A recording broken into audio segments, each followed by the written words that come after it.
Alright everyone, welcome back to the channel. Today we're going to talk about the Scat Pack Stage 2 and my impressions in just about a year of having it installed. But of course, we're going to start this video off with a cold start.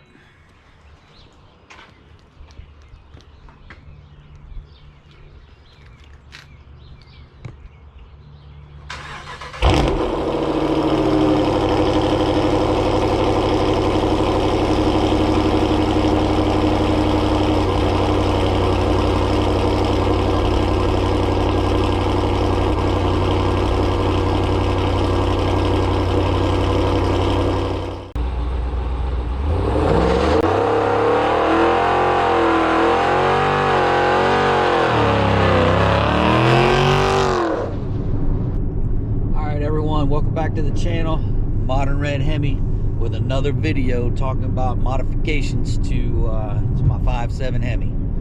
So we're going to talk about the Scat Pack Stage 2 and what my thoughts are in having it installed for almost a year. So prior to getting the Scat Pack Stage 2 installed, my car was pretty much stock. At that time I had Flowmaster 40s and then the Resonator Delete. That was the only thing I had done to my car when I was taking it to the track. So at the track, my car was running basically stock, running mid to low 13s. I was anywhere from a 13.2 to 13.4 or 5.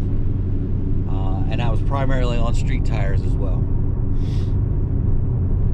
So lots of, slipping and sliding, and spinning ain't winning with those stock tires. But anyway, so yeah, really more mid-ish 13s. So after the install. After the install, I was running high 12s, almost mid 12s, somewhere around 12. If I remember correctly, somewhere around 12.7 is what I was running after the install. My only problem is, at the same time, I had the Cook's long tube headers and Greene high flow catted mid pipe installed at the same time. So it was kind of a double whammy when I got the cam installed, and that's just because I got a huge cut in the labor to have the headers installed while they were doing the cam, because they already had the car broke down. It was just easier for them to also do the headers at the same time. So that being said, after that install, I'm going to go a little bit back and forth in the timeline. After that install and getting the car tuned, initially tuned, I'll say that, by my initial tuner, I was running high 12s, 12.7s in that area. And I was still on street tires. We're still on street tires, stock 245s. I was anywhere from 12.7 to 13, depending on how good I actually got off the line.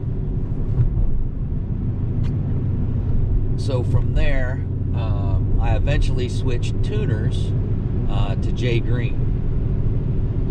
Best thing I could have done was switch to J, because I literally went from those high 12s, 12.7s, dropped another tenth or two to about 12.5, 12.6, and that was on a pretty consistent basis. So the cam absolutely makes more power, and we're all after that more power, baby, more power. We're always after that more power, and the cam really did it. initial impressions when I left the shop, it was a totally different car. It totally transformed how this car drove,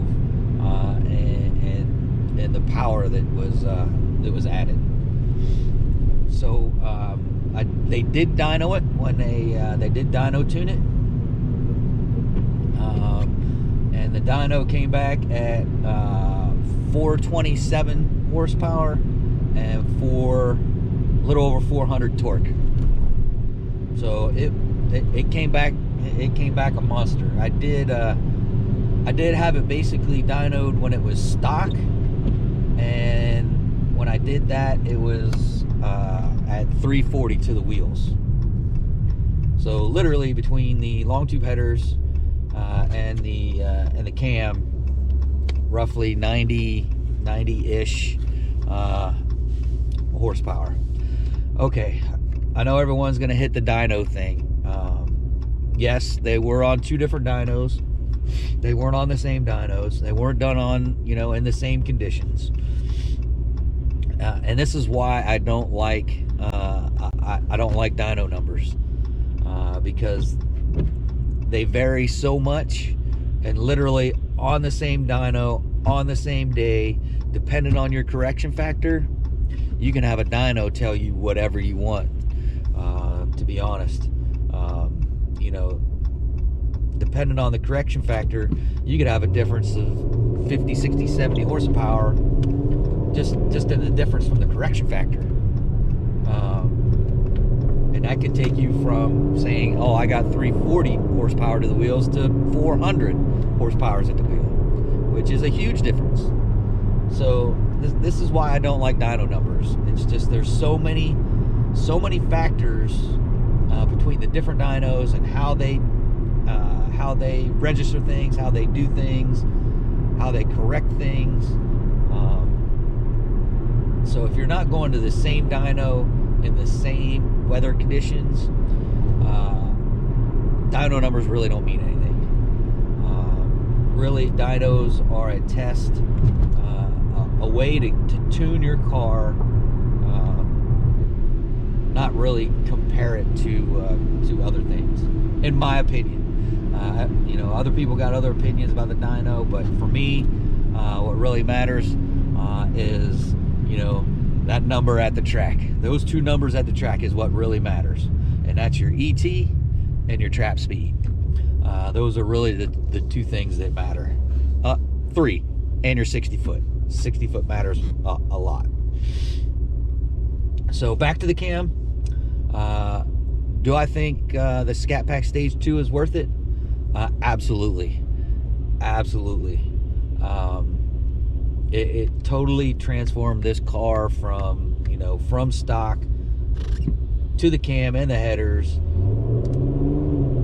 It really turned the corner for Shake and Bake and turned her into a beast. Literally, depending on who you talk to, and there's all kinds of Scat Pack numbers out there, stock Scat Pack numbers out there, but I was getting close to stock Scat Pack, stock tires, getting close to those numbers with just the cam and the headers. From there, we did a number of modifications after that, and I'm going to go through kind of each and every one and do at least a short little video on each one, so we can get back to no kidding car and modification content. I'm still going to do some traveling around, getting some pictures and some shots of Shake and Bake at different places, again around the DMV area. If you're not familiar with the DMV area, that's DC, Maryland, Virginia area. It's some historical sites and just sites of interest. So I'm going to kind of try and flip-flop back and forth, or make a run of a couple and then a run of a couple more. But there is something to be said about the CompCam 270. The CompCam 270 is what comes in the Scat Pack Stage 2 kit, and I'll show that kit now, a picture of it.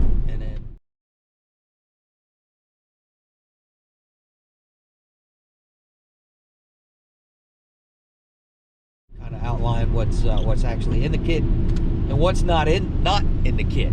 So that's key too. So in the kit are, I believe, I'll have to go back and look. I think there's seals, rods, the cam, and a few other little goodies. But the key thing that doesn't come in the Scat Pack Stage 2 is new lifters. Highly suggest if you do the Scat Pack Stage 2, you get new lifters.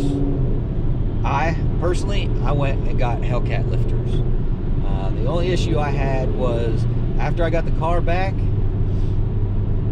it was ticking extremely bad. Almost sounded like a sewing machine inside the car. So I went out, got the Hellcat lifters, had them installed, boom, ticking gone.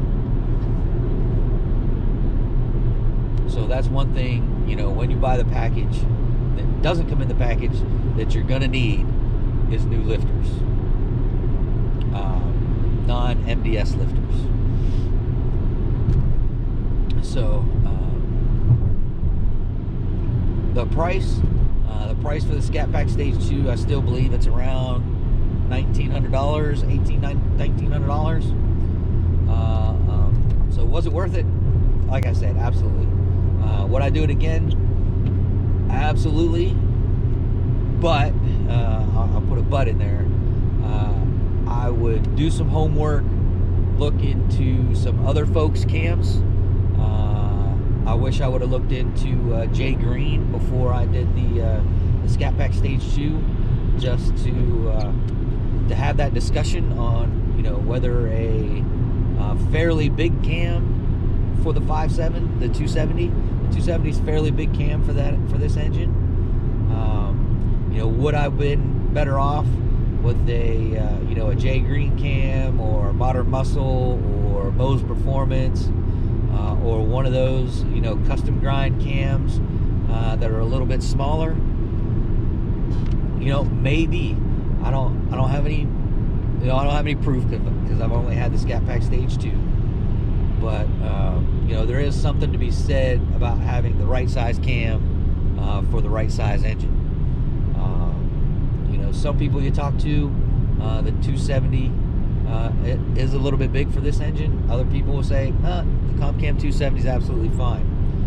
So it's kind of like going to 3 or 4 different doctors, asking them about the same, you know, the same issue. You normally get 3 different answers. But my opinion, Scat Pack Stage 2, simply incredible. Transformed the car into a monster. Would I do it again? Like I said, I would do a little bit of homework, but I would have no qualms if someone said, "Hey, go with the Scat Pack Stage 2 or the Compcam 270. Go with it, and you'll be happy." Absolutely. I think even if you didn't do your homework and went on just, you know, my advice on going with the Compcam 270, you would absolutely be happy. I don't think you won't be happy. So that's my thoughts on you know, on the Scat Pack Stage 2. It's a little bit more expensive than some of the other cam packages out there that folks have. Like I said, do your own homework. Go with your own gut feeling, and that's all I got to say. Just go with your gut. Go with your gut feeling. That's gonna get you. That's gonna get you what you want. So that's gonna do it for this video. If you're stopping in for the first time, please hit that subscribe button, hit that notification bell so you get notifications when you get new content. If you're returning, I appreciate you supporting the channel. If you like this content, again, hit that like button. Hit that notification bell because I don't want you to miss any of my content that I put out. I highly appreciate everyone taking 10-15 minutes out of their time of their day to sit back, watch my videos. Hopefully this will help you in your build. And that's going to be it. Until next time.